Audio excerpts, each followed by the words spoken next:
Okay, and if you want to look around here, that's where the children's pictures are going to be of my story. Well, tonight I'm going to tell you a story about... here we go. About Daisy and Molly. Now, Daisy and Molly are my friends. They lived in a little community called Jigalong.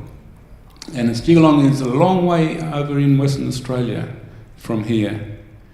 Now, when they were young, might have been about your age, Rick, no, not Rick, Noah, they were taken away by the police. See the policeman there? He took all the kids away because they were fair-skinned. They didn't have very dark skin, but they had a fair skin. And the police and the government took them all away and they put them into what they called Moore River Native Settlement. And you can see all the other fair-skinned girls and boys. They took them all away and put them into a place like that. What would you do, kids, if you were taken away from your mum and put into a settlement? What would you do? Would you be happy? No? Would you run away? Would you go home? That's exactly what they did. They said, we're going home. We don't care what colour our mum is. She's our mum. And they took another cousin of theirs named Gracie. And they ran away. They ran through the desert, the hot desert of Western Australia.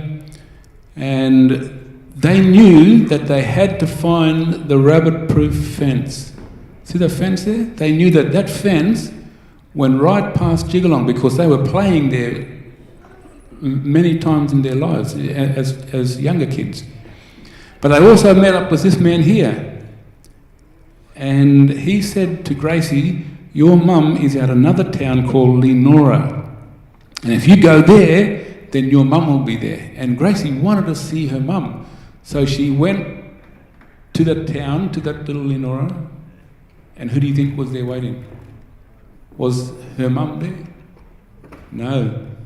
That's the traitor, that's the one that told the liars, and it was the policeman. So they grabbed her and they took her away and they never saw her again. But Dolly and Daisy, they found that fence. First of all, they were following the wrong fence. But then they found the right fence, and they knew that fence went right past their home, which is Jigalong. And Mum was at the other end of the fence because she told them that if you ever get lost, you follow this fence and it'll bring you back home here again. So Mum was waiting at the other end of the fence at Jigalong. But also this man here, they called him Mr. Devil the Neville. His name was Neville. And they called him Mr. Devil the Neville. And he was trying to find where they were on the map. And but during the heat of the day, they walked, and they had this man here. They called him the Black Tracker. Now he was a very skillful tracker. He can track anything. And if there was a little stone overturned, he would find it and he would follow your tracks. And no one ever got away from him. Everybody who ran away, he brought them back. But Molly, she was very clever as well. She took her shoes off and she walked on the stone so that she didn't leave any footprints behind. And he couldn't follow them because no footprints, no foot tracks. And also when Daisy got tired, because she was hot and she was only young, she was 9 years old, and so Molly, her sister, would carry her little sister and she would sleep on her back. And this is Daisy here, now when she's old. And I asked Daisy, I said, Daisy, how long did it take you to walk that distance? And you know what she said? A long time. That's exactly what she said, because it was a long time.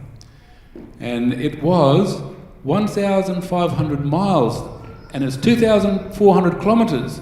And it took them 9 weeks or 2 months and 1 week to walk it. Now, Molly was 14, the older one, and Daisy was only 8. She was only 8 years old. And they were determined to follow the fence to get home, to go home to their family. But Mr. Devil, the Neville, also had some people looking for them as well, with guns and other things. But during the heat of the day and the cool of the night, they walked, and Mum and Grandma too was waiting. They would hit the fence with their sticks, hoping that the vibration would go a long way. And but after 2,400 kilometres, they were finally reunited again to their parents. And they were so happy that they were home. And they made a story of that, because that's the true story, and they called it the rubber-proof fence. You can still buy the video in the shops. And but that reminds me, kids, girls and boys, of another story that started in heaven, another story that was in heaven. The devil stole all the people here, girls and boys, men and women, from God. And some of us are being taken away in prison with alcohol, with drugs, with other things. And but they can find their way back too as well. Just like Dolly and Daisy found that fence and they followed that fence, we can find our way back home too. What do we have to find our way back to God?